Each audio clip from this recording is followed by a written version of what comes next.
Start? Yeah, come on up. Let's just have at it. You might want to read that if you haven't already. It has. On this, if you haven't seen that. Okay. All right, I think we'll get started here. We'll call the meeting to order. Appreciate everyone coming out this afternoon. Welcome to our new member, Brandon Schmidt. We'll indoctrinate you and give you an oath of office here just shortly. But we'll call the meeting to order and start with the Pledge of Allegiance. I pledge allegiance to the flag of the United States of America and to the republic for which it stands, one nation, under God, indivisible, with liberty and justice for all. Brandon, we always stand and have a moment of silence for those that have given their time and efforts and lives potentially for public safety. So we'll take a moment to do that now.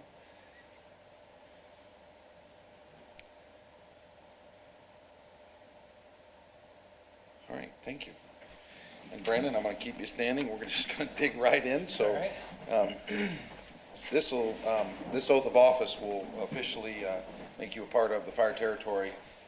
I know we've talked in the past. The city is represented by two members, myself and Councilman Clonderis, and the township is represented by Gordy and Jeannie, and we have a duty to find a fifth member who is approved by both entities, and we're happy that to have your skill and past experience to help us, and I think we both agreed that you'll make a fine member of the group here. So we're just going to have you dive right in today. Right. We got a lot to talk about, and we'll start with the with your oath. I'd have you raise your right hand and repeat.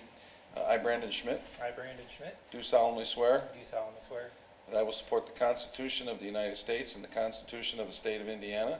That I will support the Constitution of the United States and the Constitution of the State of Indiana. And that I will faithfully. And I will faithfully. Impartially. And diligently. Discharge my duties. As a member. Of the Warsaw-Wayne Township Fire Protection Territory. As a member of the Warsaw-Wayne Township Fire Protection Territory. According to the law. To the best of my ability. Congratulations. Thank you. All right, I'll have you sign this and it's official. There you go. You can print your name and sign that and send it back down.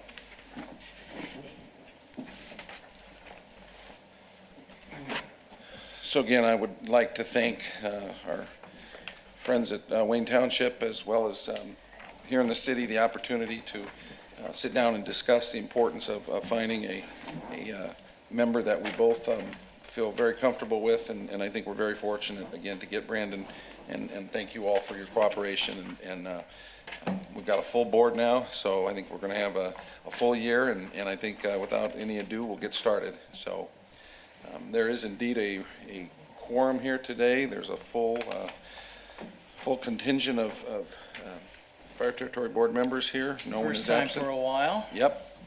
So we do have a quorum. We'll start with the approval of the minutes from January 2nd. Well, I was not here, so I can't approve any minutes. Ask Jeannie or Gordy if you guys have any concerns or edits or to. I don't have any, do you? I have none. I recommend that it be approved. As presented. All right. Is there a second? Gordy, did you second that? I'll second that. All right. All in favor say aye. Aye. Those opposed? I was kind of leaning on you because you were the only two that were here. So, all right. Very good. Welcome our visitors today. Let's start in with reports. Warren Rent Communications. We'll start with the December 2018 report, fire activity report.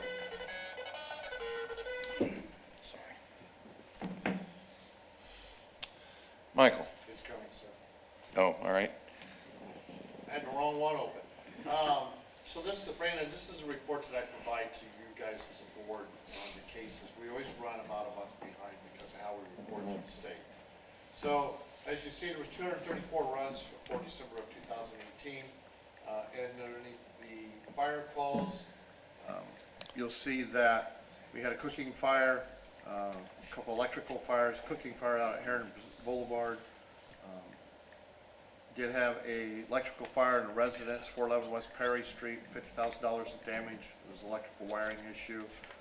Vehicle fire, vegetation fire, which is grass fire and leaves.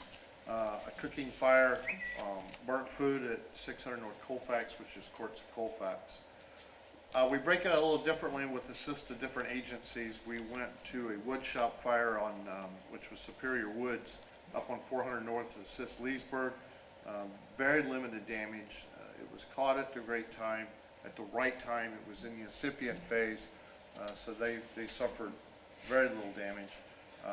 A ceiling fan with lot 203 up in Green Acres Trailer Court, about $100 in damage. That actually was the residence of our co-op student on the fire department. He thought he smelled something, realized there was a little bit of a haze on the ceiling, and called 911. We break on down to the next page, 311, which is our medical calls. We also break these out for you in districts for Station 1, Station 2, and Station 3. You'll see Station 1, which is your downtown district, still had 89 medical calls. Station 2 is District 2 for 58 medical calls, and Station 3 is District 3 with 14. Motor vehicle accidents for December were really low, which was very good. Chemical hazard spill, electrical transformer fire, one gas leak, a couple carbon monoxide calls. Get into canceling routes, there's about 8, 10, and 3, and then false alarms, and no special incidents. So they're broke down. Downtown district, District 1, still a very busy district, 125 calls, and actually for the board, that's where Brandon was stationed at. Station 2 is 85 calls, and District 3, Station 3 is with 24. Then the next page is your pie chart that breaks it all out for you. Well, it's not very big, I'm gonna help you. Thank you. We have, Next time I'll bring my laptop. yeah, I don't know if anybody told you, but there are iPads Oh, back there. Yeah. And, should we get this young man an iPad since he? I can see on my eyes aren't that bad yet. All So. right. Well, I'll tell you I'm what, doing all I'll right. share with you here. Thank you, I and, appreciate it. You can see what we have here. All right, so again, these are, this is December 2018. The breakdown has been presented. I think the pie chart pretty much tells the story. Are there any questions or concerns or comments about how these are broken down? Typically, Brandon will just review these and just gives us an idea of where the activity is and what type of things we're responding to. I'm sure this will be Fully pretty... aware where all the activity is. Having been at that station for years and years. Right. Okay. So, we will acknowledge that and move ahead. Actually, Mike has prepared a summary for the year, the 2018 summary, which is the next item. And I think the pie chart, again, kind of tells the story, but I know there's a few bullet points preceding that, Mike, you want to mention? Just restating, this was a report that was prepared for the mayor's office and for you guys. You know, Station 3 is open with Lutheran EMS in Station 3. When you stop in and visit with them, you'll find out that they actually are molding very well together. They're enjoying their lives on a daily basis. It was something that we thought might be a problem. That is not a problem. It's outstanding working relationship. Again, our part-time firefighter program has started. We're into it about 6 months. We ended up with 2,500 runs for the year. 1,700 of them involving traffic accidents with injuries or medical calls or rescue type calls. Again, we'll drop down Lieutenant Iden and firefighter Pfeiffer assisted Indiana Department of Homeland Security District 2. with the Hadlock, North Carolina, and Pender County, North Carolina Swiftwater Rescue Team in September. We continue to work Fire Prevention Bureau into public education with elementary schools. We're doing reading programs with them now, fire safety education talks. We continue to be out in the public on a weekly basis in public education. Working with Warsaw High School, instructing firefighter certification with students that are interested in the career of firefighting. This is now being hosted at the training center instead of in the high school setting, and it's being very successful. So, just kind of a roundabout where we ended up for the year for you guys to look at, and then the pie chart and the total report is down below with the 2,506 runs. Is that up from last year? It is. It's been growing about 100 to 200 runs more than what last year's. It's just Yeah. a steady increase. Yeah.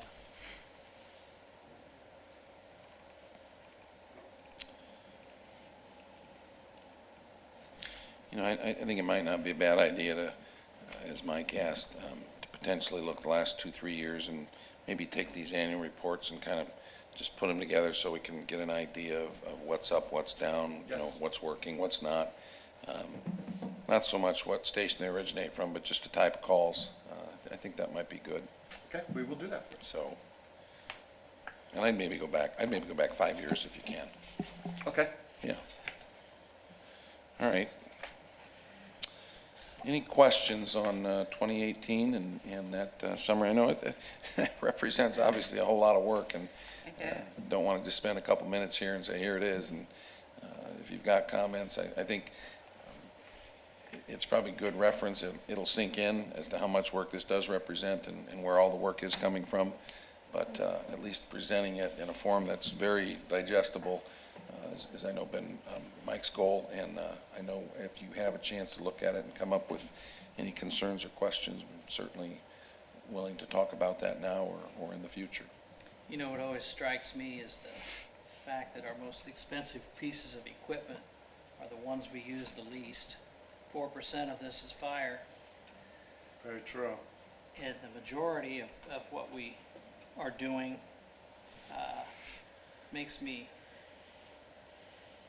think about the new rescue truck that we bought a couple years ago, and how much use you must be getting out of it. We're getting a lot of use out of it. You'll see that the mileage is steadily growing on that.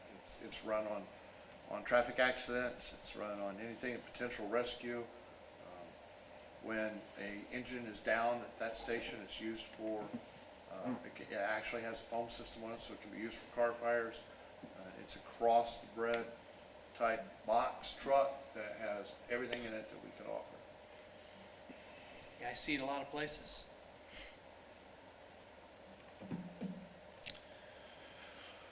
All right, let's move on to the expenditure reports of the three funds. Brandon, 103 is our operating fund.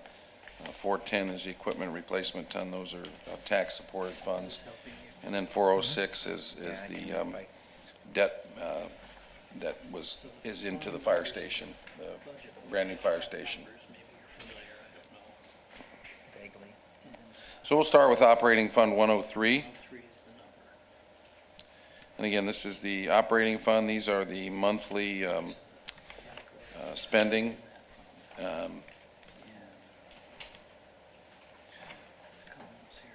don't know if you've had a chance to go down through there. Just briefly.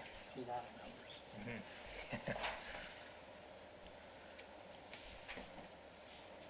Anything there that you want to point out to us, Chief? We purchased our supply of smoke detectors that we give away at the end of the year for this coming year. As I looked through here earlier, fuel bills are running right on, about the same, Yeah. And the new radios? working fine. Okay.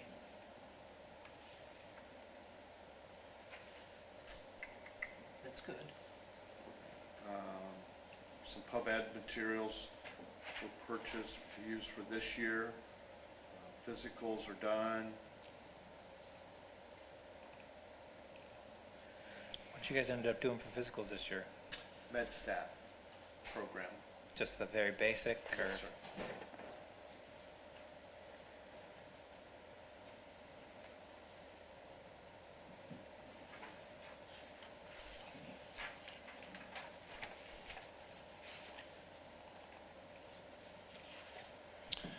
All right, again, any specific items that you have questions on?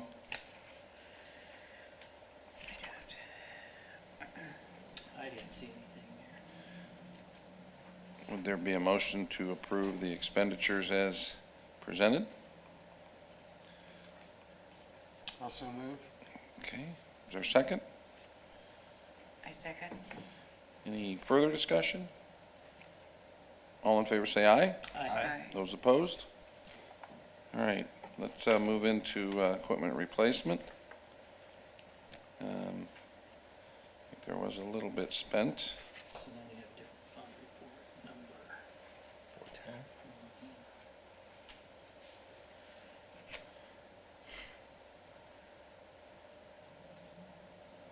So it looks like bunker gear and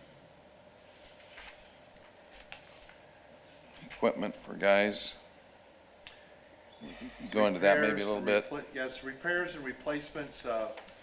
We do gear inspection in September, October, November. Try to replace what gear is damaged or get repairs on it. That's where you're looking at here. Plus, we had the rest of the new hire turnout gear come in.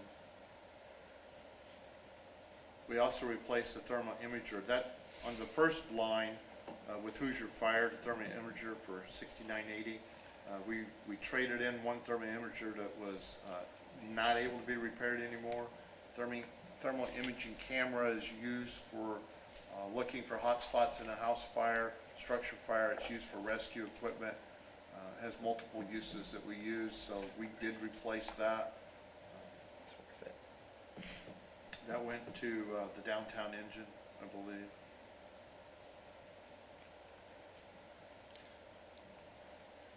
It looks like you got about 24,000 in bunker gear and coats and pants and other gear. Yes. Is that just, is that equipment that did not pass inspection? Yes, sir. That we replaced. Or new for second set for the new hires for the year.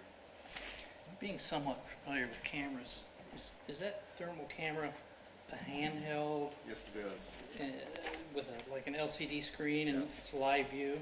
Yes. And you just kind of walk around and you can You see, can see through drywall. You can look for hot spots in the wall, and it's used for a smoke-filled atmosphere. You go into a house fire and you're searching for that child or that adult to make sure that everybody's out and to watch your crew. So if the officer's the third guy in line that's making that entry, he's carrying that camera with him so he can not only watch his crew, but he can span the rooms and down the hallways and look for people that could be laying there. was it like got a pistol grip and you Yes. just kind of aim it around and Yeah, and it's on a lanyard, so it's attached to you, so Yes. you can't drop it, lose it. Yeah, fire department recently had a training down on North Buffalo Street on one of the homes that actually is down. And I had a chance to go through, they put smoke in and I got to use the camera and get an idea of how it works. I was pretty impressed by the technology. They also had the group from Clay Township, Yes, sir. Trek- District 2. Technical Rescue. TRT team out of District 2, Clay, was down. Spent a day. Yeah, and the idea was they partially collapsed one of the structures that they were gonna tear down and then had the TRT team train and go in and shore that up. I think they put a few dummies down there to simulate someone being trapped, and they utilized their skills, their carpentry skills, if you will, to shore up with beams and posts to then be able to go in and rescue someone safely. Again, that was an eye-opener to me and pretty neat training. So it's Well, nice that- to have those buildings available to be able to do that. Those cameras are worth every penny. They really, the technology that, and what it does for the firefighters and what it does for the public and fire prevention or loss prevention is huge. It can't be underestimated. The $7,000 camera there's way more that's saved in one job. If you can find the heat in the wall, absolutely worth it. And then the gear, you know, having benefited from having gear that wasn't full of carcinogens, and between having it washed and having new gear, not having tattered, torn gear, was really nice, because firefighter cancer is you know, it's very real, and the stuff that gets in that gear in just one fire is just nasty stuff. So having that ability to have the guys in gear that's not old and full of carcinogens and cancer-causing agents is really, it's good, it's great. So I appreciated that when I was there. Yeah, that's a good point on both fronts, and I think the camera also is gonna potentially save firefighters' lives to Absolutely. be able to get in and do what they need to do and get out and not have to grope around and try and find someone. So Absolutely. yeah, Mike, you'll have to take a look at it. It's I'd like to see. pretty Is there amazing. only one? No, there's one on all the frontline engines Okay. and in the rescue truck. Is this a new one, or you just replaced one? We replaced it. Thank you, Mike. So Thank you, chief. with that, is there a motion to approve So made. those funds from 410? Is there a second? Second? I second. Oh, second by Brendan. He got his first name in the, all right. Any further discussion? All in favor, say aye. Aye. Those opposed? All right. And down to Fund 406. It looks like we did expend a little bit more money here. Where are we at, Mike, with We're still holding 50,000 in reserve, working with Martin Riley. They have completed a couple more items off of the check sheet. There was some, the drops for the engines have been put in. That's probably what some of that payment is. But we still have a punch list. They're moving forward with it. And some of the stuff they're not gonna be able to do until weather changes, because it's some exterior. But Martin Riley has asked that we hold that retainage. Yes. And not spend any, not pay Mosaic anymore until Martin Riley releases it. So what you spent was, looks like $2.1 million, is that correct? Oh, that was year to date. Oh, that's December 18, sorry. That was for the year. Nothing was expended month to date. Sorry. I thought maybe there was, but you know what? No, there has not been. This is the same amount as what last month's was. Yep. No, it doesn't show anything expended month to Correct. date. All right. All right, so is there a motion to approve Fund 406? I so move. Second? All right. Any further discussion? All in favor, say aye. Aye. Aye. Those opposed? All right. Let's move into unfinished business. Mike, you've got the floor. This is replacement of Squad 13 for purchase, and I know you're going to present a little bit different means of speccing this thing out and ordering it. The Equipment Replacement Committee had sat down with sales rep, and we come to find out as we were finalizing the things that need to go into replacement of that squad, that piece of equipment, that there was a corporation out of Minnesota that's called Sourcewell. Sourcewell is governed by local elected municipal officials, school board members in that state, and it's been recognized by the state of Indiana, and is approved as a purchasing agency that municipalities can go to. It takes a step, quite a large step, out of creating quotes, design specs, sending them out to multiple agencies, receiving them back, and spending another week of man hours at least in going through all those specs. Because an equipment replacement of an engine, when we did the rescue truck, that spec was in a 3-ring binder. It was about 3/4 of an inch thick. So Captain Brubaker, who was out on a run, went up, sat down with our city engineer, James Emmons, talked to him about that, and he said, yes, exactly. This is an agency that is approved. Actually, the city of Warsaw is a member of that organization or works with that organization. We have used the organization Sourcewell to purchase I believe 1 or 2 dump trucks. Mayor, I think you may know that. Street Department The has street used department them. has used it, and it's been very effective, and it is a cost savings. So we have the design, the complete spec completed. We're coming to you today. We also put in on page 2, for you, we reviewed, copied and pasted and put in this for you out of unfinished business from before, where we came to you with permission to look at speccing it. That process is done, and we're back to you today to ask permission to go ahead and use Sourcewell to make the next step, and that's getting our price to see if it's gonna come in underneath your budgeted amount. Preliminarily, they have looked at this, and we're going to be well under your budgeted amount, but I don't have a dollar amount. Well, that's what we're looking for, and that's what you're going to, that's gonna That's be the correct. deliverable out of this. Yes. So explain to me, I want to make sure I understand this. Do you all create the specification and then present it to Specwell, or is that, The corporation, what we do is, yes, exactly that. The crew, the team. Sourcewell? Comes up with what this engine is needing to be to replace the squad that is sitting in Station 3. How it's built, what kind of cabinetry's on it, what the cab's going to look like, what equipment's going to need, what the space is going to need, how the hose beds are made, what type of pump we're going to use, the size of the tank that needs to be on So it. you're specking it out yourself We spec it out ourselves. and then present it to Sourcewell to come up with a quote? Yes, and the company that is approved by Sourcewell that's in it, remember, we've moved to using a proprietary unit so that we can have Damien do repairs on it at an economical avenue. We used Spart, hang on a minute. Spartan?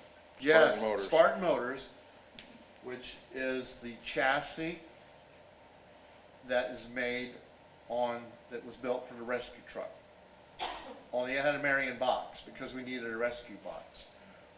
This company, Spartan Motors, is now also the part, not only makes the cab and the chassis, but they also make the box that goes on it that has the pump, the tank, and all the equipment in it. So Spartan Motors is an approved agency that is already in the system.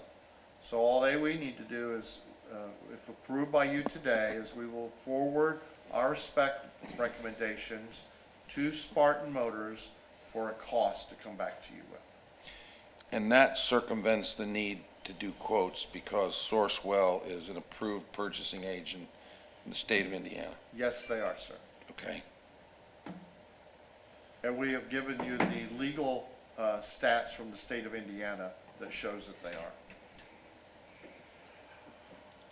So all you're asking for right now is to get a quote from Sourcewell that we could use as our final quote. Yes, sir. How are you with all this? Have you, I looked at the materials in the packet, as far as, didn't do any research on whether or not that would be the only one that we would have to go through. But I mean, as long as they're approved agency, right, there's no reason why they can't give us a quote. right. And I believe that because they are an approved purchasing agent.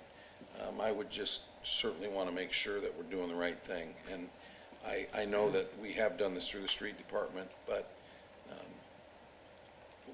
if we're not, then we got to start from square one. And that's why we went up and sat down with James. Brubaker went up and sat down with him, Captain Brubaker did, and I had a telephone conversation with James, and James says, yes, this is an approved agency. This is the best way for you to be able to move forward in purchasing your fire truck. Right, And Captain Brubaker just right on cue. step right up to the mic. So what I have done is explained your letter, and you can go a little bit more in depth with how you designed out the truck, and you want it. Well, I think the main question, Mike, is that Sourcewell is an approved purchasing agent for the state of Indiana. so that the specification that we give them, they will give us a quote back on that spec, and we can use that, because the bidding has already occurred. Absolutely. Yes. And what in that packet, what I ended up doing was I only put a small portion. I have a binder started on that, and if any of you are interested, you can come to the station and I can go through it with you. It takes a little bit of time to understand all of it, but what they, in essence, have done is they have taken and they go and they say they're gonna bid fire apparatus. So they advertise in national magazines, they go online, they go to different sites where all of these businesses across the country and sometimes the world are watching for. So when they bid fire apparatus, then Sourcewell comes back in, and there is and I have all the documentation for Spartan, the process that they go through. And then, let's say there was, I think if my memory serves me correctly, at the time when they did it, there was 16 fire apparatus companies that followed that criteria. So once all their information, then they rate them.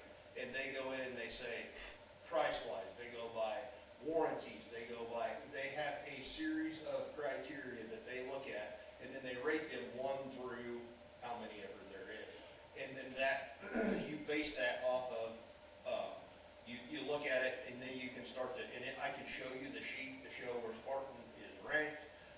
They're ranked in the top 6, I believe, if my memory serves me correctly. So what it ends up doing, and for us, what it saves us, and I know I talked to Jeff Beeler because he's used it for, I think, 2 wheel loaders, 2 dump trucks. I think Brian's getting ready to do it on something that he's looking at purchasing from wastewater. Is if we get 5 bids, we have to sit down and then we have to go through line by line to make sure that they meet that bid spec.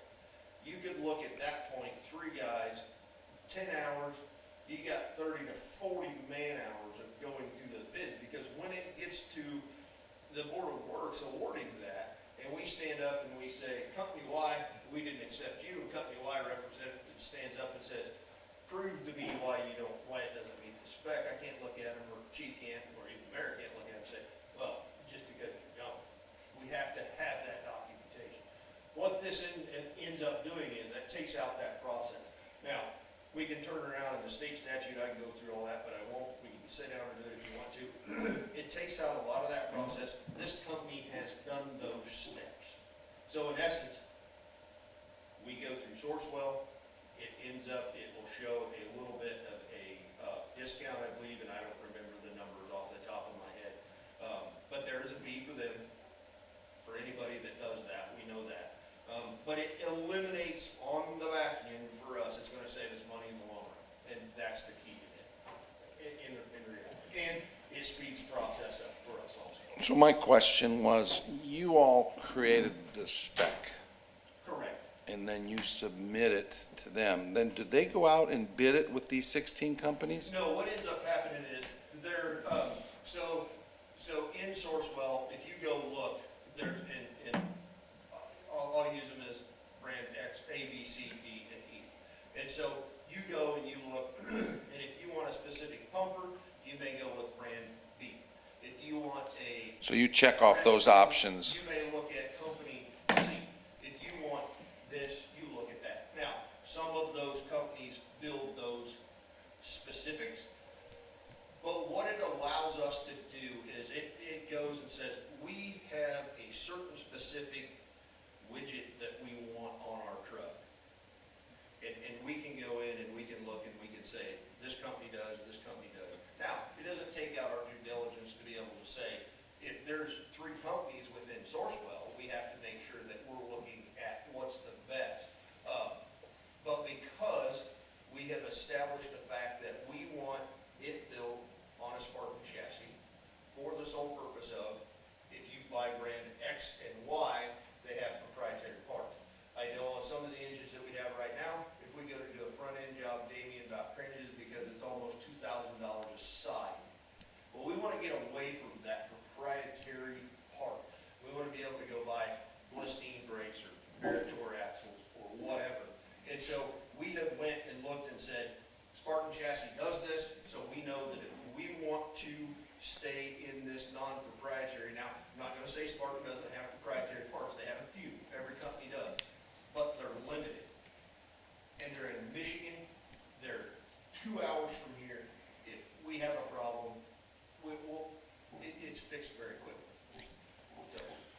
And that's what we looked at when we done this. We looked at it on the back end with Damien through the city garage. We're trying to, right now, if we have this truck go down, we have to go here to get parts. If this one goes down, we go here. We're trying to, as we purchase, we've never done this in our history. We just threw a dart and hope for the best. We're wanting to be able to streamline that to where that in 10 years or 15 years, we're on the same path with everything, so. All right. Captain, you've worked out of Station 2, and that's where the Spartan chassis Marion box rescue truck is at. Yeah. Any comments on? No, I think, what we're finding, I mean, it's still new enough, we don't have, there's been, as any piece of apparatus you buy or vehicle you buy, there's gonna be no things that are wrong with it. The nice thing that we are finding, if something breaks, within days we have it, to where that if something breaks on what we've bought for years, it's weeks or months.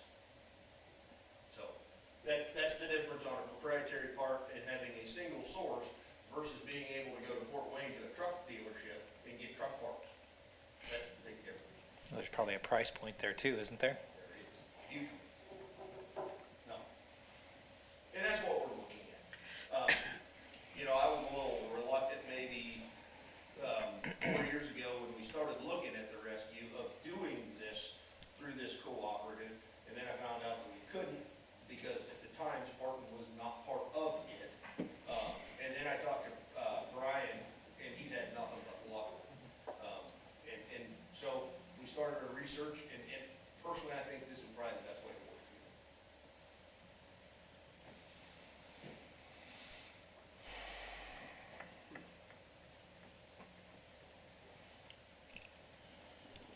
And like I said, if you have any questions, set up a meeting with the chief, I'll sit down and go over that big packet with you. But like I said, it's the binder about this whole, it's, that I've already talked about, so. Okay, are there any more questions on the process that we're gonna go through with Sourcewell?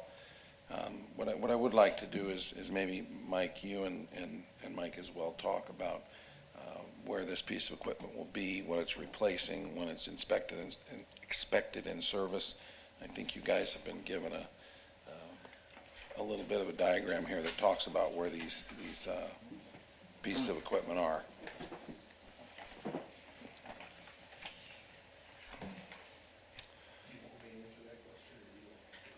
You have a plan. Okay, so what we're looking at doing, this piece of apparatus is gonna go at Station 3 right now. The Squad 4 is what is at 3 right now. The majority of its life has been at Station 1, which is the highest volume. It has quite a few miles on it. It's plagued us with issues. We've got a lot of those issues worked out, but it is time to replace it because of the run volume that it has had on it. So it will in turn go to Station 3 to replace Squad 3. Squad 3 will then go to a reserve status to replace the reserve engine that we have right now, which is what's engine 2? 90? 90 or 91? Yeah, It's 91. 91. That apparatus, I started on in 2002. It was an open cab. We've already fixed the cab once and enclosed it to meet NFPA. We've rebuilt the engine at least once, maybe twice. Been a great truck for us, but it's tired and it cannot pass pump test anymore. So it will in turn, the engine that it's replacing of the Squad, this new one will replace Squad 3 or Squad 4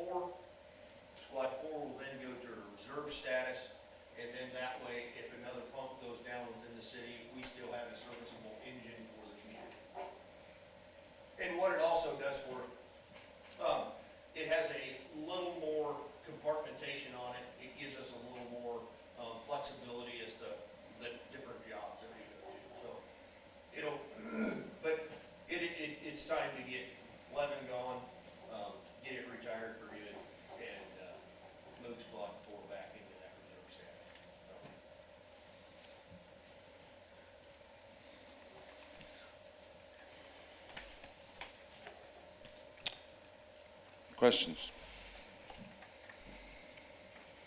I like the concept. Kind of professional attention to detail with the company out of Minnesota. That's basically what it sounds like they do. They have an attention to detail that Oh, yeah. is needed. Well, and like I said, Brandon, when I started this, I was skeptical, and then I started researching it, and I'm like, okay, so how do I know that Spartan isn't what it is? Yeah. Because when I talked to James, originally, that's where I was directed to, and I went to Lynn, and then I went to ladies at clerk's office to make sure that we were still a partner with them, and I found her number, and then I went to talk to James, and so I started researching it. The amount of documentation that they have is phenomenal. And the process, the part that I liked about it was, you can go on their website, and all the questions that they asked all of those companies are recorded there, and their answer is there. Like I said, I was skeptical to begin with, and I think that's the way we should go.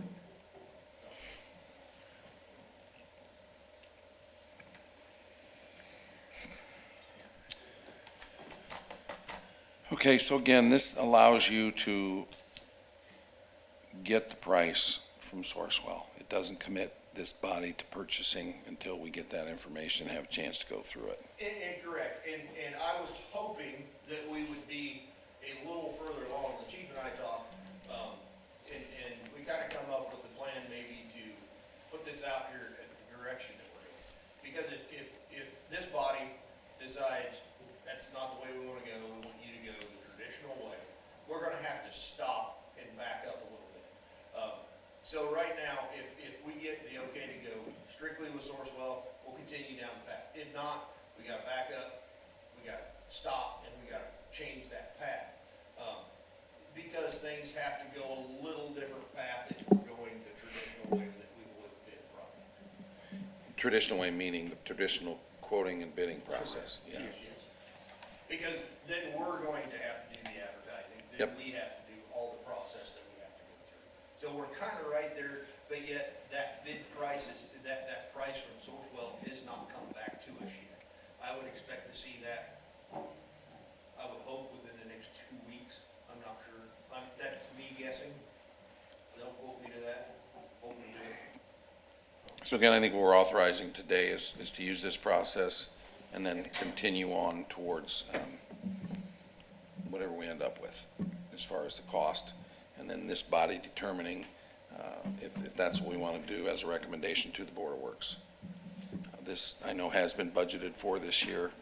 Oh, yeah, he can answer. Yep, it Yes, is. sir, it's Yeah, on your letter, it's out of 449. Yep. I looked, and I know this has been part of the long-term plan for some time, and that this replacement is important. So let's see where we stand with it, and I think it makes perfect sense to go through Sourcewell, especially the fact that the city has already done it, and it sounds like, I didn't know that the wastewater was considering the same process. I happened to, when I was in talking to Lynn to make sure everything was off, Brian had said that they were even considering doing it. Yep. And so you may see it here coming along. All right. Any further questions? I think it's a great idea. It streamlines the process, it saves the city money. We've used the company before, saves you time, which saves us money. I like it.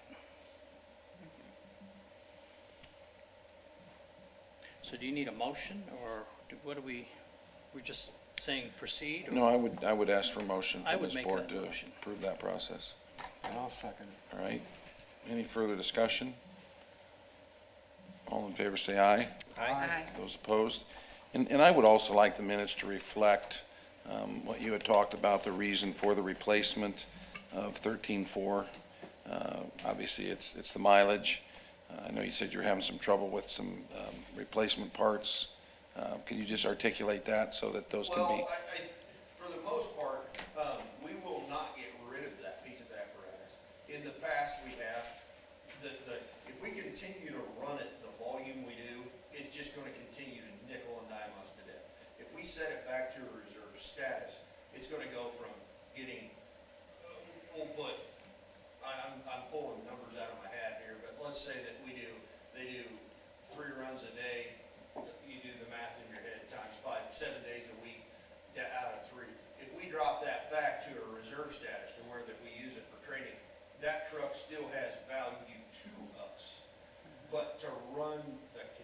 continuous pounding every day, all day long, it's going on 10 years old, it won't last as much longer. But if we can take it to a reserve status, it'll be great, and it still has value to us as a backup piece of apparatus. And how do you use a reserve or a backup? When, So what ends up happening, just like today, out at Station 2, when I come in this morning, we have the Rescue 1322, we have Truck 131, which is the ladder truck, and Engine 132, which is the pumper. So this morning, we've been plagued with some issues with that, we're working through it. Today, again, it had to go back out to Davian for repair. So right now, we have no pump at that station right now. So what we've ended up doing is, because 1311 will not pass pump test, we can't move that up to that position. So we are running our ladder truck on pretty much every fire call that we go to today. So that, I can just tell you that in 2025, when it's time to replace it, you're looking at about $1.25 million. Well, you've got, instead of 4 rear tires on it, you've got 8 rear tires. And you're constantly grinding them down. We like to be able to kick that engine over to that because it works for the simple medical calls and the fire runs and the simple stuff. We need that reserve engine to be able to jump into that position on a day like today. Because the reality of it is, when I started in 2002, Brandon can attest to this, we had 820 runs. Last year, we had 2,700 runs. Our trucks don't set much anymore. They don't. And so now we're going into an uncharted area of, we used to be able to, what used to last 20 years is getting twice the mileage put on it in 10. So those are things that these boards are going to have to understand as we go forward. No different than a squad car. I mean, I can remember Scott and I, Chief Whitaker and I would talk about the mileage that they put on the squad cars every time. It's atrocious. We're starting to see double the amount that we did when I started in 2002. And it's just, it's evolving because our run volume and our need is going up. It's the big, it's a catch-22. I mean, we look at the chief and I have looked at the equipment replacement plan and you look at it. When you look at the cost of an engine, it's atrocious. But it's, like I told you all before, it's an insurance policy that we have to have because of the business we're in. all right. Any further questions? All right. Okay, let's move on. Mike and Andrew, we've got the Safe Haven Baby Box agreement. I know the city attorney worked with the folks at Safe Haven and the local Right to Life group who is funding this to make some changes in this. And all parties are satisfied with the details of the contract that will go before the city council at the next meeting for their approval, or for their consideration, I should say. I just wanted to make sure that the fire territory understood what was required of them, what their responsibilities are.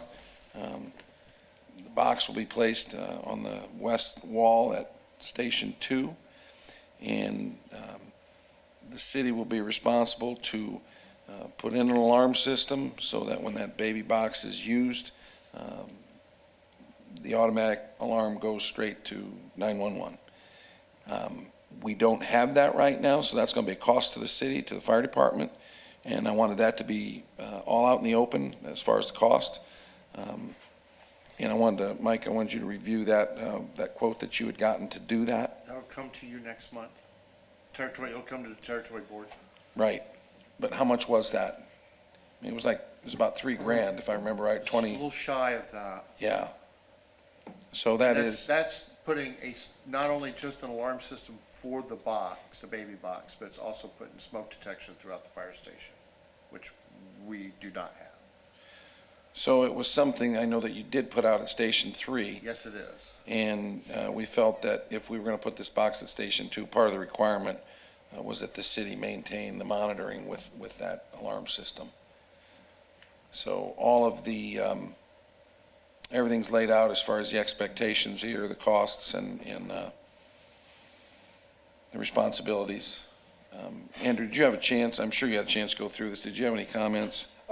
Yeah, just briefly, Mayor, I've reviewed it and spoken with the city attorney several times about it. There were a couple things when I reviewed it that I brought to his attention that were more in the line of typographical or stylistic that I've made him aware of. Okay, And don't change anything substantively or anything, doesn't materially affect the contract or anything along those lines. But other than that, I've reviewed it, I've discussed it with him, and it gets my recommendation to move forward and for the purposes of this board. The city attorney did make some, as the mayor pointed out, substantial changes, one of which was a series of terms that was originally contemplated by the agreement that was proposed early on. That's been reduced down.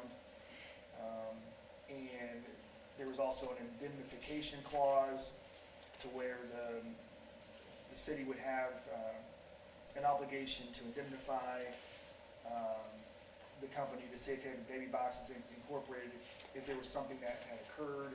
That was something that I know that the city attorney felt very strongly about, needed to be taken out. That's been removed. One of the other things that was removed was there was a non-disclosure portion that was an attachment to the base agreement, which in talking with the city attorney, my concern there was, being a public entity, that's not something that we could, really abide by as far as confidentiality and we're a public entity, and that was completely stricken from the agreement. So after reviewing it, like I said, I've discussed it with the city attorney several times. It looks good to go from my perspective, so it gets my recommendation to move forward. I know the indemnification was something we weren't going to back down on, and we did take that out. The insurance portion, these amounts are What's that mean? minimal amounts that our insurance policy far exceeds. So, we're okay with their requirements that our insurance policy maintain these liability per occurrence and aggregate amounts, as well as the umbrella. Ours far exceed that. And we did go through that with our carrier, and they're good with that. And I think one of the bigger issues also that was changed was the original contract kind of came in the form of a leasing situation, as opposed to this is more installation and service. So the ongoing nature of it would be in the form of service as opposed to renewable terms that would cost additional funds to continue on with the program. So who's gonna own it? I'm sorry? Who will own, who, Well, the ownership of it would still remain with Safe Haven Baby Boxes. okay, And at the conclusion of a term, or if the contract's terminated, then they would have the option to come and retrieve the baby box at that point. So it would still remain their property. But as far as the actual leasing over time, there would be a one-time payment at the beginning, and then the ongoing nature would be the service agreement that is the appendix A that's attached to it.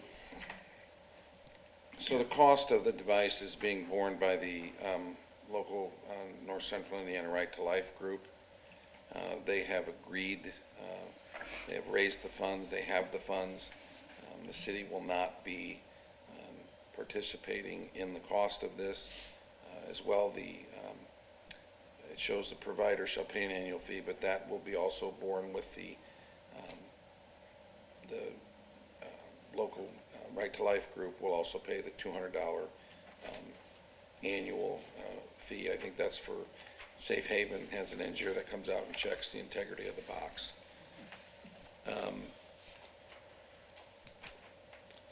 So I just want to make sure that the Fire Territory Board is good with the location, the expectation, it's my understanding that Safe Haven also brings their own people to do the installation, of which we would certainly want a part of that. At least oversee it. Well, yeah, and we certainly will. But obviously, they've got a vested interest that that thing's gonna be installed properly as Right. well. So, What's been the discussion on which station to put that? Station 1 versus Station 2? Is there, Yes, it has. Station 2 more so because of the location closer to the hospital.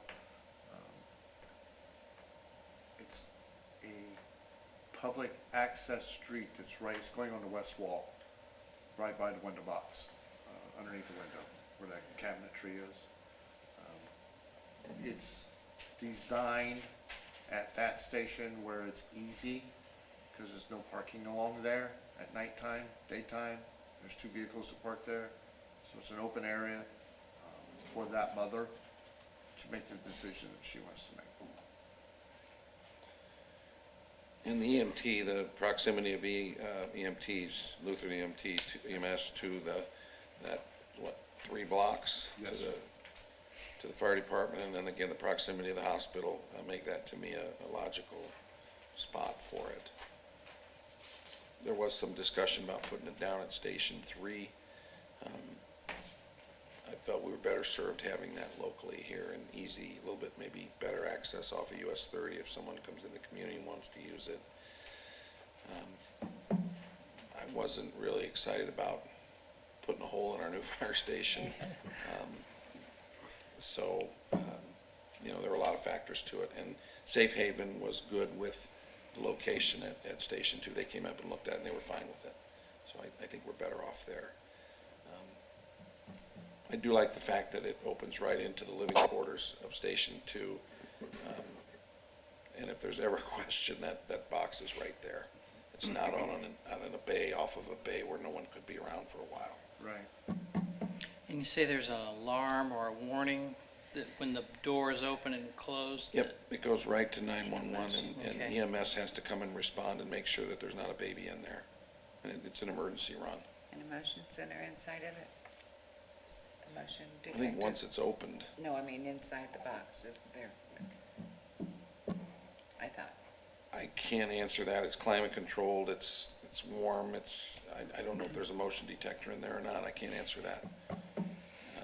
I don't think it mentions that here. I think it's the activation of the door opening. Once the door opens, the alarm goes off. And naturally, it's gonna be wired into our internal, because it'll be part of the fire alarm system, so there's an annunciator inside the fire station. As soon as the box is open, the guys on duty are going, if they're not on a run and they're in the house, they're gonna know it along with the activation of the dialer to 911 for dispatch center through 911. Well, here it is in policies 2B. Box is designed with 3 trip switches and is activated 1 when the door is accessed from the outside. 2, when the newborn being placed in the box activates the motion sensor, to answer your question. And 3, I when read that. when a visible button is pushed by a person who wishes to relinquish custody when surrendering. So there's 3 means of contacting 911. The opening of the door, the motion sensor, and a button.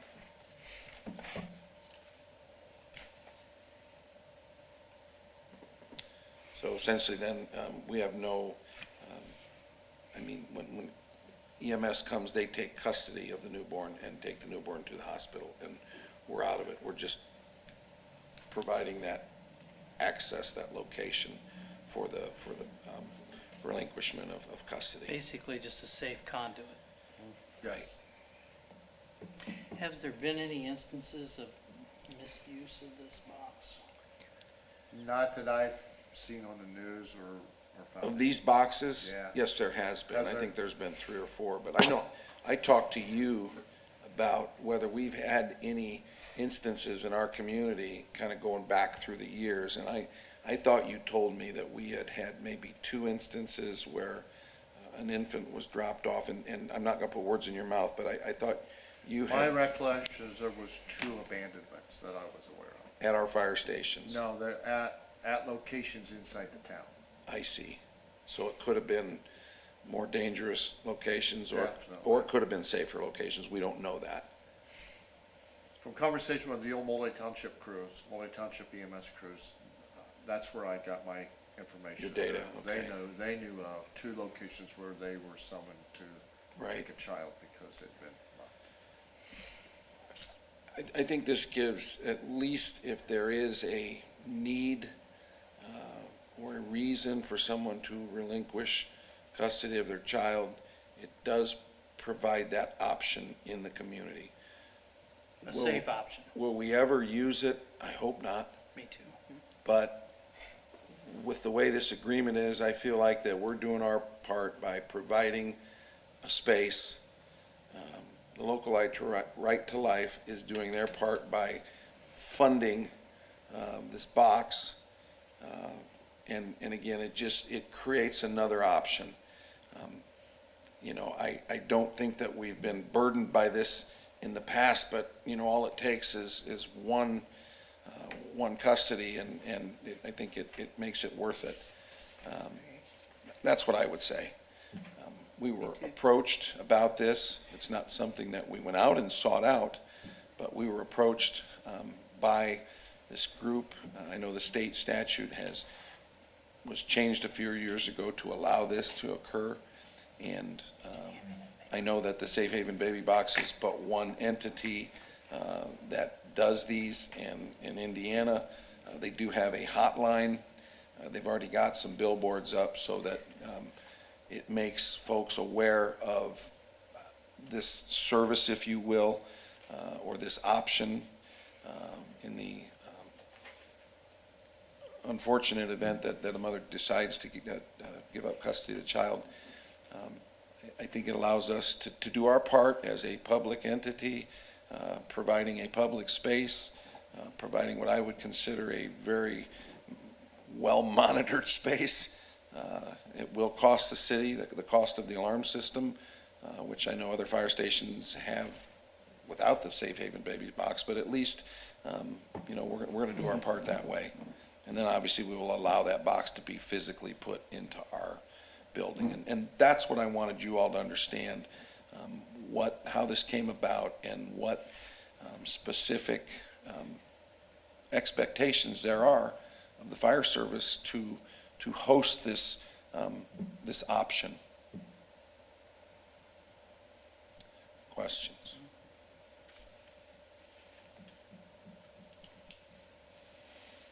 Any comments, Andrew? No, Okay. no, I mean, other than what I pointed out before. So Well, again, I was a bit skeptical, but I've come to believe that the pros outweigh the cons.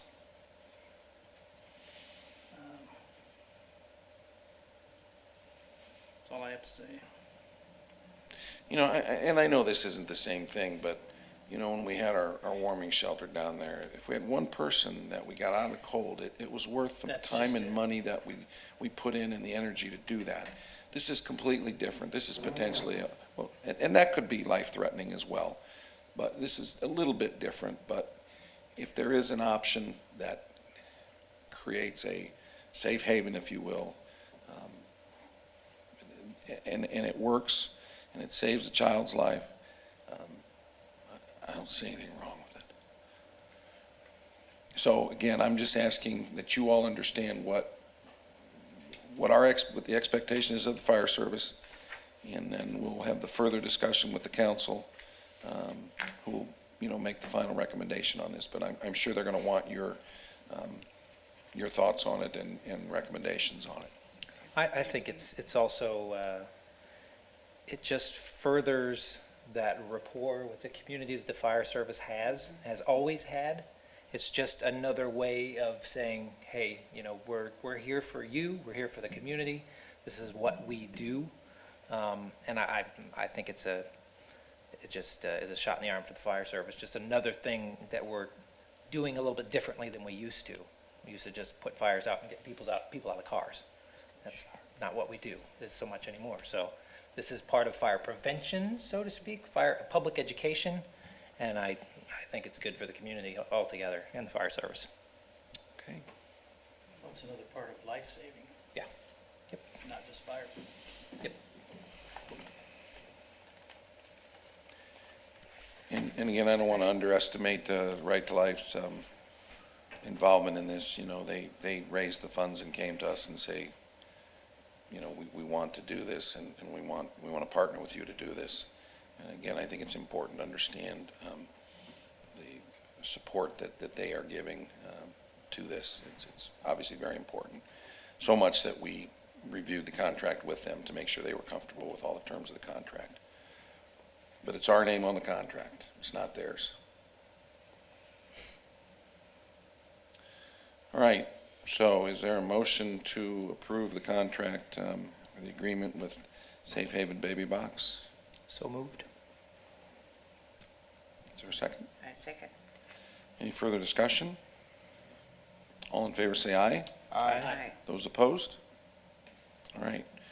So again, that final approval, and I don't know if it'll finally, it might require 2 readings, but we will discuss that at the February 19th, at least first reading, the February 19th. I believe it's the 19th, it's the Tuesday. I'm gonna go to that. Let me make sure. Yep, it's the 19th. 18th is the holiday.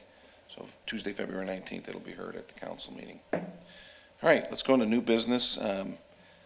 Mike, you want to talk about this naloxone rescue kits that your department is being asked to distribute to the county? We were a agency involved with the Sheriff's Department for the 2018 grant that our Department of Health had put in for. Mr. Weaver and I had discussion at the end of the year as this was coming open again. He asked that there's 2 parts to this grant. One of them is the health department that could put in for the grant, and then there's a first responder, emergency responder portion. He asked if we would host and take care of the emergency responder, first responder portion of this. I told him that I would talk with the incoming sheriff's department because they did the paperwork. It's who's doing the paperwork for the administration of it. I went over and talked with Captain Shane Booker, who had already spoke with the sheriff. The sheriff says, I would really like it if you would take it, because we're central, Kosciuszko County, Warsaw. So with Mr. Weaver, he gave me the documentation to fill out this portion, and I have no problem as fire chief with our agency being the distributor. It is no cost to us. This comes through a grant through the state of Indiana. They send it out to us, the quantities, if you approve it. It'll go to the Board of Works, because there'll have to be a signature page put on it for the mayor to sign with the Board of Works for it to be finalized.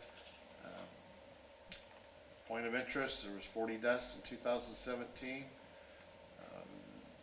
In the county? In the county, and that's done off of death certificates. There were approximately 180 cases that were transported to facilities of holding here, medical facilities, during 2018 that he has gathered. And it's not just drug, it's not on-purpose drug overdose Narcan's used for. Our medical first responders use it on any medical call. If they can't turn the patient, we take that potential and we administer. So it's a training that we provide. We have provided what we received in 2018 to all the law enforcement agencies in Kosciuszko County and all the fire departments in Kosciuszko County. Every one of your members carries one in their vest in the event, and our law enforcement, in the event that they run across something that they absorb, so they have on them a dose that their partner can use on them in the event that just accidentally, even involved in a car accident, if some of this stuff gets ripped open and is airborne and is on the steering wheel, and you reach in and grab the steering wheel to help get the patient out, you're absorbing it. So not knowing what travels through our community, I think it's a plus just even for our first responders to be able to have it. So again, explain to me as I'm reading through this, the sheriff's department completed training and issued their supply to law enforcement. And then our agency, our fire department, did their part and they distributed to fire, Departments in, our And- own staff, plus the volunteer departments in Custer. plus the emergency responders, the Correct. EMS. EMS. Okay. And then does the county continue to distribute to the police agencies in the county? If we do the new, as they use theirs, if you approve us to be the distribution center, all the Narcan will come to our location from the state. It'll be secured at a location that when an officer, for example, Captain Beam came to me in November and picked up 5 doses because over a week period of time, he had 5 officers use theirs. They sign for it.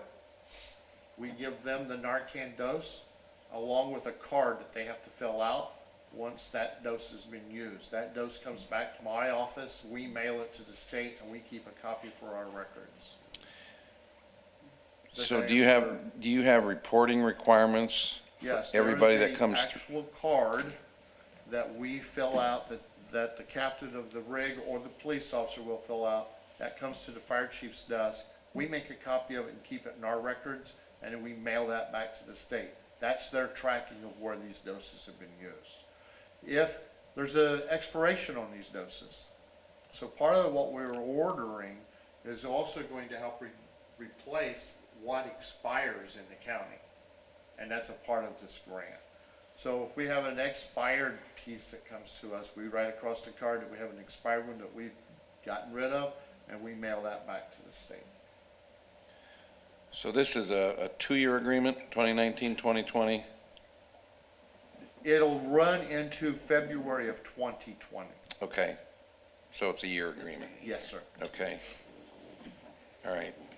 Any other questions or issues? So you're asking for approval to apply the state and be the distributor for the county of naloxone? Yes, sir. Okay.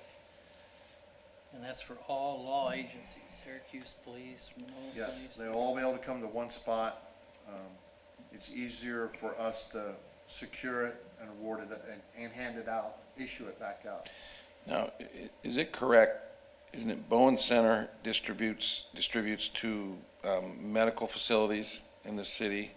It's my Or understanding in the that county. that was a part of the Department of Health. So what he's going to apply for, he will take care of giving it to nursing homes, Right. whoever applies. So we are just Just police, fire, and emergency police, responders? fire, and EMS. Yep, okay, Anybody that needs it beyond that, they get referred up to the Department of Health. all right. You may have touched on this, but tell me again, why the fire territory? Why not the Kosciuszko County Sheriff's Office? Because they're the whole county. Why the fire territory? There are 14 fire departments that will have the opportunity to have this, along with 3 EMS services. When I talked with Captain Booker and the sheriff, he's like, you have more opportunity to reach the fire services and Right. EMS services. Right? And he says it would help us if you would be the distribution center. So it's just the frequent replacement of Yes, that sir. that's used? It's not really on an emergency basis? No, we're not responding to Right. calls. It's when they use their dose. Right. And then we will train. When they have new officers, once a year, we offer, we'll come out. I go up to Milford Fire Department, I spend a half hour talking about the usage of it. I demonstrate it to them.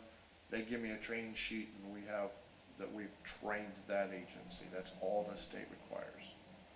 And they came in last year when they started this program and did a train-the-trainer, that majority part of different agencies set in for that train-the-trainer program.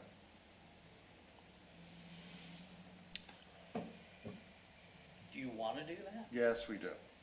It's a need, and we want to be able to field that. But it takes your time away from the city and the territory, I guess is my point. Well, most of the times we did it at nighttime. because the volunteers have their volunteer meetings in the evenings, because they're all working days. So every department in the county has a volunteer meeting in the evening, one night a month, and that's where we would go to that meeting and we give them. And then if they use the Narcan, they come to us while we're open to get their replacement. So you're the repository for all of this, and they come to you, Yes, sir. other than the initial distribution, Yes, sir. okay? Any other questions? Is there a motion to approve the agreement? I make motion to approve. I'll second. Okay. Any further discussion? All in favor, say aye. Aye. Aye. Those opposed? All right, thank you. Finally, some travel requests. Mike, you want to run down through these? They will go to the Board of Works, but these being presented to you as specifically fire service training. Myself and Joe have Indiana Department of Homeland Security, one of them's EMS Commission meetings. So there's a couple on here that are yearly, 1 month meetings. Battalion Chief Bollinger is going to Things to Do, which is a officer's class in Mishawaka. We have a few that are going to Building a Tradition and Passion of Intoxicated Leadership. It's a management course up in Angola. You'll see that those are very low cost. There's a group going to Hazmat Technician. There are 2 of them that's going to be going to Hazmat Tech to get knowledge on hazardous materials, not to become a technician team, but to have the knowledge to be able to communicate with technical rescue, or Hazmat Tech teams that will be coming in. Another management, man versus machine for Aaron. Heavy rescue, this is a class that we're going to send 4 of them to for heavy vehicle extrication, machinery extrication. I've spoke before about this organization in Bowling Green, Ohio. It's very top-notch. It's top-level training. Drew Schilling, fundamentals of rescue boat operations, so you can come back and teach that to the dive team. Max Kinsey, NFPA Conference and Expo, that's a public education seminar that he goes every year to a different one. This time we're going to send him to San Antonio, Texas. It's an NFPA-backed conference. And then Joel and Tony Schilling are involved in Indiana River Rescue School in South Bend in June. So some of these are yearly meetings that we go to, and then some February training, March, April, May, and June trainings. Questions? Is there a motion to approve the travel requests as presented? So moved. Second. I did. Nate. Second by Jeannie. All in favor, say aye. Aye. Those opposed? All right. Are there any other matters to come before the board tonight? Any items to be carried forward? Visitors' questions and comments? I was curious how many doses you expect to distribute in a year. We hope less than 180. You know, you never know. That's the bad part about this whole thing is, it's just not, the people that are taking the medications for, or taking the illegal drugs. Narcan is used for grandma who accidentally take too much blood pressure medicine. It's sometimes, I think, the way we have described Narcan, and Captain, if you got a comment, you can comment, is it's always for those bad people. It's just as much for those that accidentally take too much medication, or that child who gets a hold of that prescription bottle and takes a handful of them thinking that they're Skittles. Narcan is come aboard as being a readily available chemical that changes the direction of the medication that's been accidentally taken, or the illegal drug that they took. I have been with Captain Brubaker on a situation of an individual that we pulled out of the front seat of a car, one dose of Narcan, and the individual comes right out of his stupor, unconsciousness, and lived because of this medication. It's a win. So how many do I think we're gonna? I hope a lot less than 180, because then our community's doing something to make it better.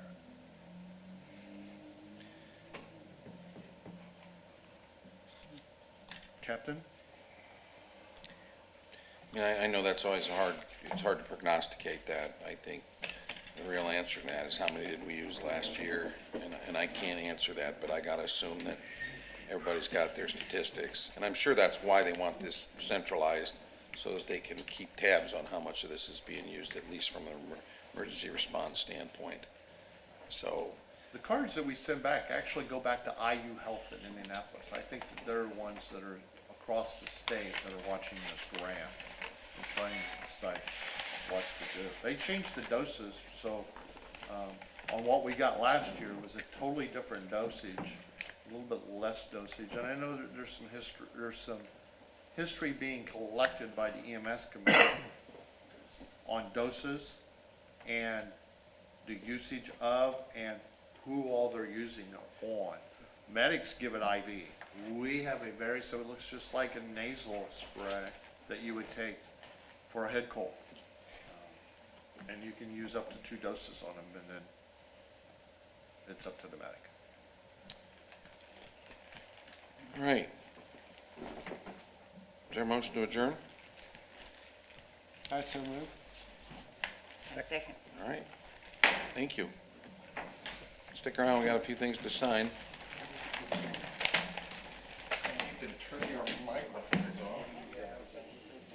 Now, when that goes off, are they still on? Nope. Okay.